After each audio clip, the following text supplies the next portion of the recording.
Hopefully, hello. Hello. Good to see you. Right, okay. We'll just give it a minute or two, see if anybody does join us. We'll see. If anybody joins us, all well and good. If not, it's just the two of us. So, good afternoon and welcome to this third episode of Ask Angelika, where Angelika answers questions about the German language. Good afternoon, Angelika. Good afternoon, Stephen, and good afternoon anybody who is listening or who will be listening. And indeed watching the replay. Now, basically the format is that we take questions during the course of the run-up to the show, and then Angelika will answer them live on air. So our first question today, if I can get this right, just give me a second. Okay. When I introduce myself in German, do I have to give my surname as well as my first name? Yes, a good question, particularly for English people. I can't talk too much about other nationalities. They may be different for them. But in England, the standard is if I were to meet you, say at a business meeting, and I said to you, oh, and what's your name? How would you answer it? My name's Stephen. Well, exactly. And I would just say, oh, I'm Angelika. We would just introduce ourselves with our first name. Now, in Germany, a lot of Germans are still very formal. If you're learning German, you will have most likely by now heard that there are two words for the you, the formal you, the Sie, and the informal you, the Du. Very quickly explained, Du you use with members of the family, really good friends and children. Students would use Du as well. But adults that you don't know use the formal you. Now, things are changing in Germany. A lot of Germans are quite happy with using the English way as well. But there are equally a lot of Germans who still are very formal. How do you know? Indeed, yeah. And you don't. So the best way always is if you're introducing yourself, so you've just learned how to say ich heiße, or you've learned how to say mein Name ist by introducing yourself with first name and surname. Because what happens then is if I said to you, guten Tag, wie heißen Sie? What could your answer be? Ich heiße Stephen Healy. Right, now Stephen's given both his names, giving me now the choice to continue with the conversation how I feel as a German most happy. If I am a very formal person who's still insisting on surnames and everything else, then I would then say, guten Tag, Herr Healy. Yeah. And that would be your cue then. Right, okay, that person there is still very formal. They're on first surname and the formal you. I know now how to carry on talking to this person. Wie geht es Ihnen? Exactly. And then I would have said, fine. Oh, that's English. Oops. Gut, danke. Und Ihnen. That's because we're talking English now, isn't it? Mind you, this is probably what a lot of English people do when they're in Germany. Had I, though, once you said, ich heiße Stephen Healy, I may have just said, hello, Stephen. Hello, Angelika. That would have been your cue. Great. First names, they're fine. Wie geht's? Exactly. And then this time I will reply in German, gut, danke. Und dir? Ich bin gut, danke. So until you know whether that person is using the formal you or the informal you, I would always suggest use the formal you. It is a lot easier to go from the formal you to the informal you if the other person actually is quite easygoing than the other way around. You could be putting your foot in it if you think you can use first name and Du. For example, a job interview. Whatever you do, do not just say, ich heiße Stephen, if you're going for a job interview in Germany. You won't get that job. Right. Yeah. If you are a business person and you want that business deal, you want to stick to the formal you. You can always change from formal to informal, but it's almost impossible to change from informal to formal. And once you've made that mistake, that mistake may have already ruined your business deal. So it's a tricky thing. While you don't know how the other person is going to react, it is always safe to stay with the formal you until you know better. Thank you. So stay safe and be formal until you get to know the person. Unless you're a student and you want to go and study in Germany, all the students are on informal terms as well, and a lot of tutors as well. So the university lectures, but there again, I would just err on the safe side and would find out first whether they are all on first name terms or not. Okay. Right, question 2. And read it for you. For learners, how, I'm not translating it, I'm reading it. For learners, how best to develop a learning plan or syllabus for, say, a semester-long commitment. So how do you plan ahead? Yes, this is for people. This question is actually from John, who is teaching himself, and he does everything on his own. And although he tries to fit all 4 skills in, so reading, listening, writing, and speaking, he hasn't really got like a curriculum, really. It's a very, very tricky thing to answer, and I'm actually slightly struggling myself with an answer to that one. That's one of the reasons why I like using textbooks, because textbooks already have got it all laid out. So you know, when you're starting in the page 1 and you're working your way through, you know that you will have covered everything that needs to be covered. Unfortunately for German, there are, fortunately, there are still good books for beginners, but once you've gone past that stage of a beginner, it gets actually quite difficult to find a really good book that is suitable. So if, like John, you're then doing it on your own, yes, you can find lots of videos online you can watch, and you can do lots of reading online, and there are loads and loads of things you can do for free or for a fee as well online. But how to get like a scheme, really? Well, it's a structure, isn't it? It's a structure. The structure is missing. Yeah. And the only thing I could suggest may be worth it, if he looks at maybe a grammar book, or even a website with grammar stuff online, to see the bits that he hasn't covered yet. And make himself a plan, say, for the next month or the next term, whichever one he wants to do, and to sort of make a plan. Right, well, I would like to learn this grammar structure, and then followed by that, and followed by that. And so he can then, during that month or during that term, he can then find exercises to go with that particular grammar topic.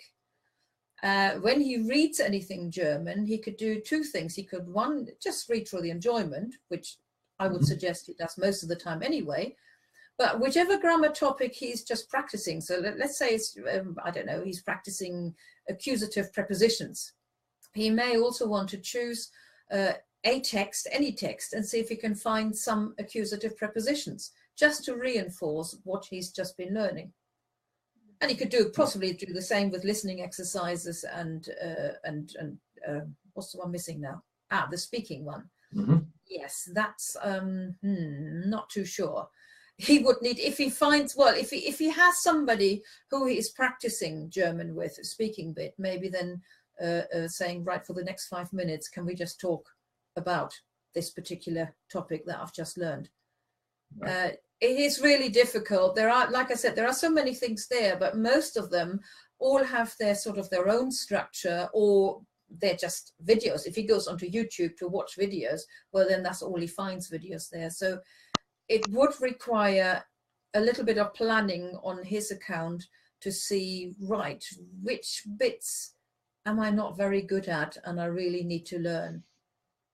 And I guess for that, he could just look at a grammar book, or find the index of a grammar book, any book really, and even if he doesn't use that one, and just sort of look through the index and sort of in his mind tick off, right, accusative, oh no, done that one, okay, done that one, there's something I haven't learned yet, let's make that the focus for this month. Right. Yeah. And similarly for months 2 and 3. Well, yes, exactly. And once he's at the end of the month, then do a bit of a review, seeing, oh, that went really well. Yes, I know this topic now. Let's go for the next one. Or I spent another month on this topic because I didn't do enough, or it hasn't quite stuck yet. Yep. Okay. Do you see a blog being written about that? A complete blog. I have written a blog about using text to practice certain grammar topics. Mm-hmm. I haven't written a blog post about learners who teach themselves who want to carry on. I think what I may do is I may ask John in a month's time to see how he got on. And if he says that was a good idea, then I'll write the blog, but I may just wait until then. Right. Which brings us to our third question. And again, I shall post it and read it out. Right. I seem to be covering a lot and using various tools for all 4 aspects of German, but it does not seem to flow. Why should I learn German? They all speak English. Right. Can we take that in sections? Now, the first section was the last bit of John's question. Right. What are the 4 aspects of German? Now, that was the listening, reading, speaking, and writing. Okay. That was still part of John's question, because he said he's covering a lot in his learning, in his own learning, but he was missing the structure. Mm-hmm. The last question is the one that I hear so many times. Why should I learn German? They all speak English anyway. Yes. Now, to an extent, of course, the people have got a point. Although I wouldn't go as far as they all speak English. A lot of Germans speak English. Most Germans learn English as their first foreign language. I say most because, or nowadays it's probably all of them, but the older generation in the former East Germany, they used to learn Russian as their first language. So there may still be people who don't speak any English at all.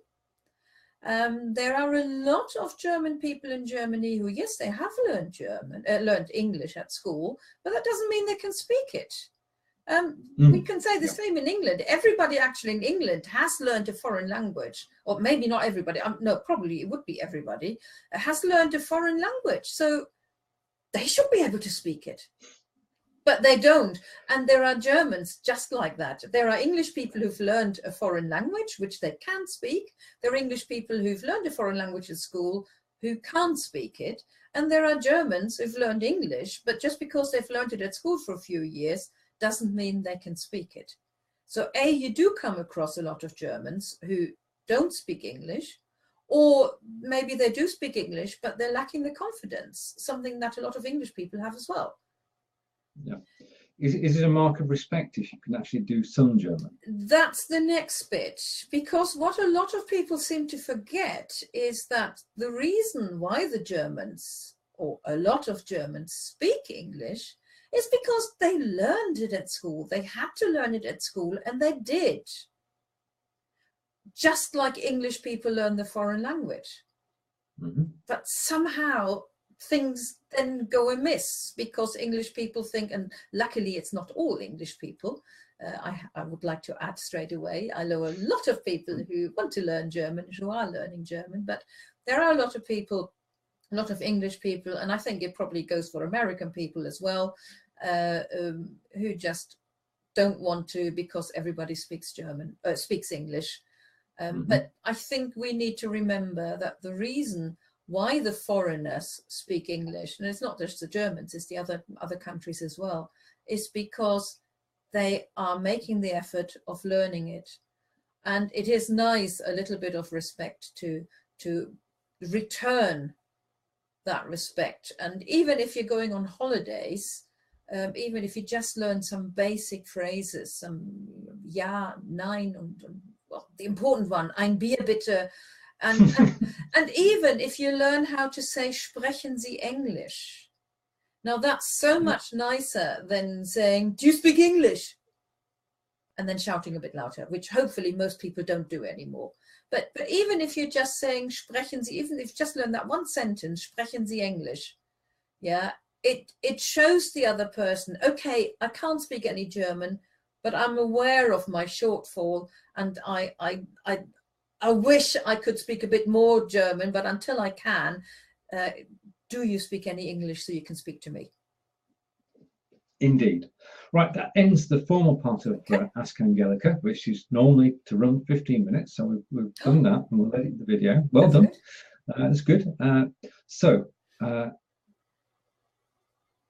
Right. Okay. And a comment from Sanjeev, which I'll read to you. Hi, Stephen. It's so nice to hear Angelika. I agree with her. Thank you, Sanjeev. So do I, most of the time. No, it is brilliant to be on air, and it brings it to life, doesn't it, Sanjeev? Brings learning the language to life when you can actually speak to Frau Davey and see. I'm being formal there. You're being very formal now. Yes. Being very formal. You may call me Angelika. Thank you, and hello to Stephen as well. It's good to see you here. Would either of you like to come on camera? If you just say yes, then we'll bring you on camera. No problem at all.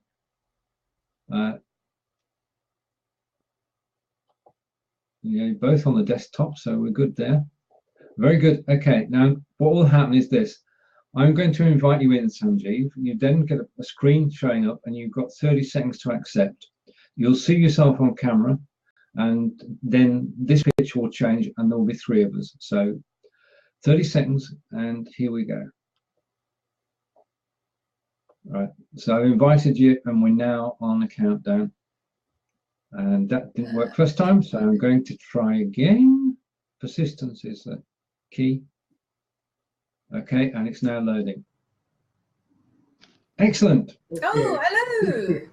Hello. It's nice to see you. Yeah. Can you hear me? Yes, I can. Okay. Ich bin Sanjeev. Hello, Sanjeev. Hello, Angelika. Hello, Stephen. Hello. Das ist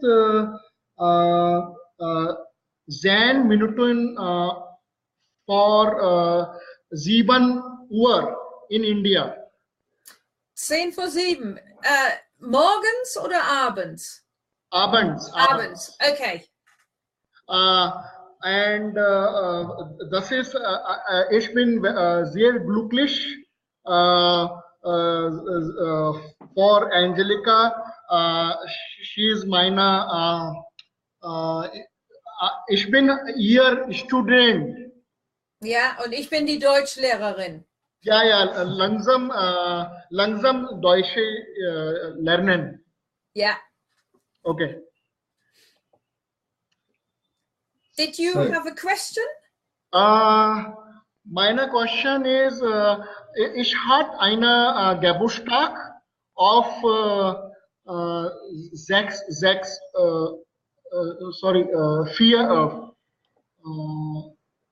right? 16th of September. Ich hatte eine Geburtstag. Und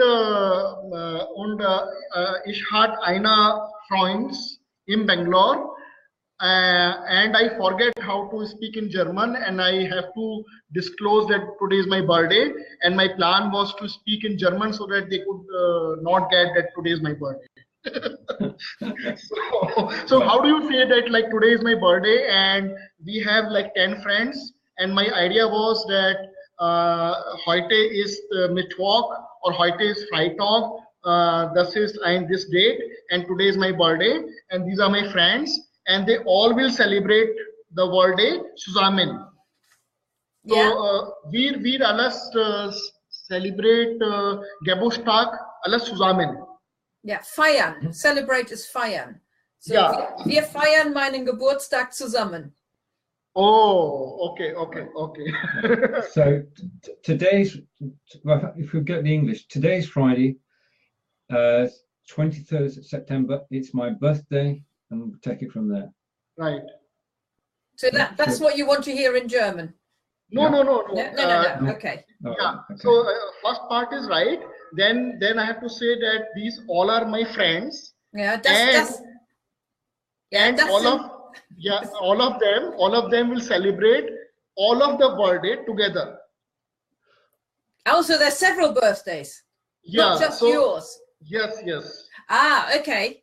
So, yeah, so, for example, also heute ist Freitag, der 23.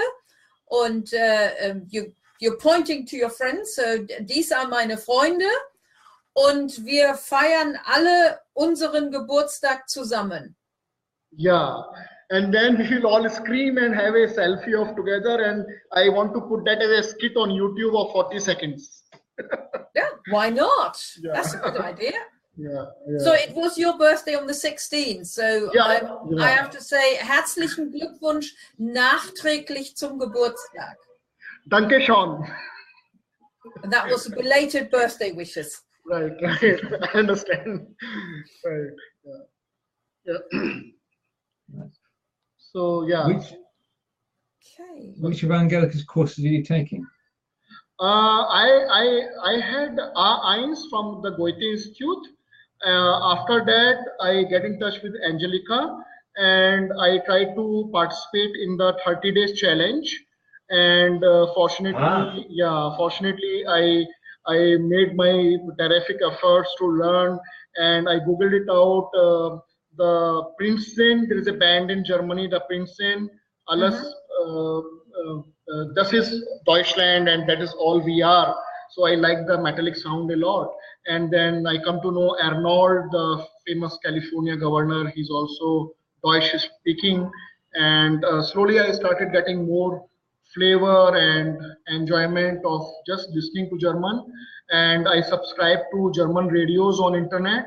So there are various streaming radio where they talk on culture and various policies around Germany. So it is really fun to listen to it. The words sound very familiar. So I was more in a passive way that, okay, I cannot speak, my active vocabulary is not that great, but I could listen to more of radio and those YouTubes. And whenever in the office there is some disturbance, then I will play the German music, old Gothic music, and I will just listen to the audio part of it, and it will make some happy moments. So, and then I summarized and wrote all these things in my 30-day challenge. And fortunately, I was successful to, get a gift from Angelika on that. And it came to my office, and I showed to my friends. And it so happened in our cafeteria there was a person from Germany on academic exchange to Bangalore, and he was sounding like a little bit of eyes or colors or hair color. Then I just went near to him and I said, "Sprechen du Deutsch?" And he said, "Yeah." and then we become good friends. And another friend I found here. So he's from Turkey. He's born in Germany and he works into Switzerland. And he's looking for somebody who can teach him Hindi. And I know Hindi very well. And we become kind of exchange tutor for each other. Yep. That's a good idea. So you're teaching each other. Stephen, I also need to add, actually, that Stephen and Sanjeev, both of you, are co-authors of my poetry book. Yeah, right. And, yeah, and I was like thinking it is very simple for me. I can take my old poem, which is written in Urdu and Hindi, translate into English, and then translate it to German. I did a translate.google.com, and I was very happy that I have made it. And Angelika said, "No, that is simple translation you have done. This is not acceptable." No, especially not when you use Google Translate. So I said, but you did a good job in the end. So then I really thought it over. I composed a poetry then and there itself one fine evening in Bangalore, and it took me a couple of hours, but I did wrote into pure Deutsch without any translator, and this time it struck reasonably well because that was coming from my heart. Yes, and that's Angelika. Which is a lot better. It's good. Google Translate is good to check things over, but it's not if you want to do something. And as you've noticed, the teacher spots these things. Yes. So I was happy about it, and then I showed it the Amazon book to all my friends and social media, and I told that, hey, look, there are 4 days, you can take it for free. After that, you have to pay. That's So right. a few of the friends liked it, and I downloaded a copy of it, and I was very happy. I work into academics now, and I said before I make my technical publication, here is my first publication in literature. Yeah, it's good. It's good being published, isn't it? It's brilliant Yes, to be in yes. print. It's brilliant Yes. to see your name in print. Absolutely. Right, It's really right. good. Yeah. Right. Okay. So Right. that's all from my side. Yeah. It's been a pleasure to meet you, Sanjeev. Yes, it And has been. we're here again in 2 weeks. You're welcome to join us. And in the meantime, Yes. take care. And Angelika? Yeah, Yeah. I think that's it then, isn't it? Yeah, well, it's really nice to speak to you, and maybe speak to you again in 2 weeks' time. Sure. I'll come up with more questions about it. Thank you so Brilliant. much. Okay, thank you. Thank Have a you. good day. Bye. Bye. All right. Just give me a second. Okay. Right. Well, that was wonderful. And I think that's going to be a bye-bye from us as well now, isn't it? It would appear so. If you're saying bye-bye, then ich sage auf Wiedersehen. Ich sag tschüss. Tschüss. Thank you to everybody who's watched. We'll catch you in 2 weeks' time. Take care.